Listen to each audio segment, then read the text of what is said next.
কর্মচারীরা আছি, খোয়াই ব্লকের মধ্যে 52 জন কর্মচারী আছি।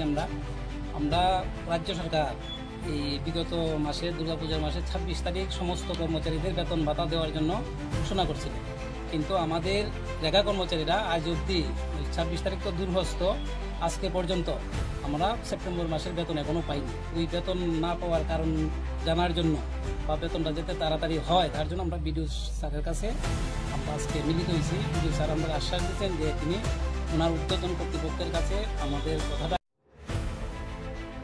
একদিকে সরকার পক্ষ বড় বড় কথা বলতে দেখা যায়, অন্যদিকে রেগা কর্মচারীরা বেতন না পেয়ে ডেপুটেশন দিল খোয়াই সমষ্টি উন্নয়ন আধিকারিকের নিকট। এদিন দুপুর 2:30 নাগাদ খোয়াই আরডি ব্লকের অন্তর্গত রেগা কর্মচারীরা সেপ্টেম্বর মাসের 26 তারিখ বেতন হওয়ার কথা থাকলেও এখনো পর্যন্ত বেতন না পেয়ে অবশেষে বাধ্য হয়ে সমষ্টি উন্নয়ন আধিকারিকের নিকট ডেপুটেশন প্রদান করে। অনতিবিলম্বে তাদের দাবিগুলি পূরণ করার জন্য রাজ্য সরকারের কাছে আবেদন জানায় রেগা কর্মচারীরা। কেমন আছে ত্রিপুরাবাসী এক ধরনের চিন্তার বিষয়। Bureau report, Tripura news 8। Tripura রাজ্যের